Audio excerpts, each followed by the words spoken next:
នៅខាងក្រោយខ្ញុំនេះគឺជាចែកដីរបស់លោកតាសិនស៊ីសមុទ្របងប្អូននិយាយទៅខ្ញុំរំភើបមែនទែនដែលបានមកដល់ចែកដីរបស់លោកតាសិនស៊ីសមុទ្រនៅចិត្តមាត់ទន្លេសេសានក្នុងវត្តកណ្ដាលនៅក្នុងខេត្តស្ទឹងត្រែងបងប្អូននិយាយទៅរំភើបខ្លាំងហ្មងហើយនៅខាងក្រោយខ្ញុំនេះគឺជាចែកដីរបស់លោកតាសិនស៊ីសមុទ្រដោយផ្ទាល់បងប្អូនដែលកសាងឡើងដោយឧបាសិកាខៅថងញុកដែលតាមខ្ញុំតាមដានមើលទៅគឺជាប្រពន្ធរបស់លោកតាសិនស៊ីសមុទ្រហើយក្នុងចែកដីនេះផងដែរគឺមានធាតុរបស់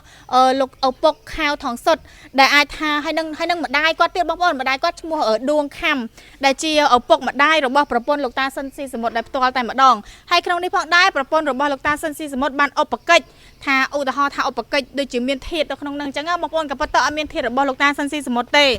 ហើយឧបកិច្ចដាក់មានលោកតាសិនស៊ីសមុទ្រហើយនឹងកូនរបស់គាត់បងប្អូនតកូលសិនដូចគ្នាអញ្ចឹងទៅសម្រាប់ចែកដីនេះផងដែរគ្រាន់តែជាចែកដីឧបកិច្ចទេបងប្អូនប៉ុន្តែសម្រាប់ចែកដីដែលដាក់ធាតុរបស់លោកតាសិនស៊ីសមុទ្រផ្ទាល់ខ្ញុំមិនដឹងថានៅណាទេបើសិនជាបងប្អូនបានដឹងចាំជួយ comment ប្រាប់ខ្ញុំផងដោយសារតែលោកតាសិនស៊ីសមុទ្រគឺជាអធិរាជសម្លេងមាសដែលជាតារាល្បីខ្លាំងមែនទែនកាលពីអតីតកាលរបស់ប្រទេសកម្ពុជារបស់យើងបងប្អូនបានលើកដំកើងប្រទេសយើងឲ្យខ្ពស់ឲ្យត្រដែតឲ្យមើលទៅឲ្យមានភាពរីកចម្រើនអីចឹងណាបងប្អូនហើយសម្រាប់ទាំងអស់នេះផងដែរគឺជាចែកដីនៅក្នុងវត្ត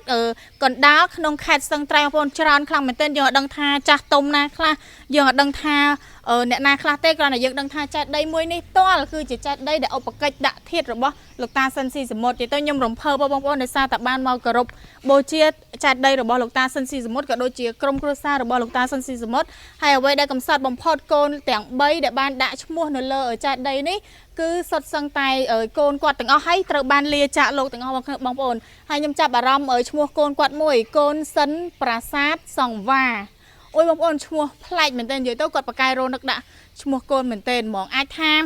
ឈ្មោះហ្នឹងកូនកាត់លាវផងក៏មិនដឹងបងប្អូនដោយសារតែប្រពន្ធគាត់គឺជាកូនខ្មែរកាត់លាវអាហ្នឹងអ្វីដែលខ្ញុំស្រាវជ្រាវនៅក្នុង YouTube បងប្អូនប្រពន្ធគាត់និយាយដល់ផ្ទាល់គឺជាកូនខ្មែរកាត់លាវអញ្ចឹងឈ្មោះរៀងមើលទៅប្រុសឲ្យប្លែកបន្តិចបងប្អូនសម្រាប់វត្តដែលតម្កល់ចាស់ដីរបស់លោកតាសិនស៊ីសមុទ្រគឺស្ថិតនៅវត្តខន្ទយារាមដែលនៅជិតនឹងទន្លេសេសានខ្លាំងមែនទែនបងប្អូនហើយហៅឈ្មោះកាត់ថាជាវត្តកណ្ដាលបងប្អូនបើសិនជាបានទៅខាងខេត្តស្ទឹងត្រែងបងកុំភ្លេចចូលទៅគោរពបូជាចាស់ដីរបស់លោកតាសិនស៊ីសមុទ្រផងដែរហើយនៅវត្តនឹងវិញបងប្អូនស្រស់ស្អាតមែនទែនទាំងព្រះវិហារទាំងសាលាពុទ្ធិកៈឯហ្នឹងគឺមានទាំងអស់ហ្មងចាស់ដីរបស់លោកតាគឺនៅចំហៀងសាលាពុទ្ធិកៈបឋមសិក្សានឹងឯងបងប្អូនដើរតន្តិចទៅគឺឃើញហើយមានរូបរាងរបៀបនេះឯងនិយាយទៅលោកតាសិនស៊ីសមុទ្រទោះបីជាលោកតាបានស្លាប់បាត់បង់ជីវិតទៅក៏ពិតមែនប៉ុន្តែភាពល្បីល្បាញនិងភាពអស្ចារ្យរបស់លោកតានៅតែដិតដាមដល់ប្រជាជនសពថ្ងៃជារៀងរហូតដល់បងប្អូនអានេះគេរបៀបនិយាយថាទូកទៅកំពុងនៅរបៀបនឹងឯងទោះបីជាលោកតាស្លាប់ទៅបាត់ប៉ុន្តែបងប្អូនប្រជាពលរដ្ឋយើងនៅតែគោរពស្រឡាញ់ទាំងខ្ញុំទាំងបងប្អូនទាំងអស់គ្នាអញ្ចឹងណាសំខាន់មកលេងដល់ចែកដីទៀតបងប្អូនមិនមែនធម្មតាទេ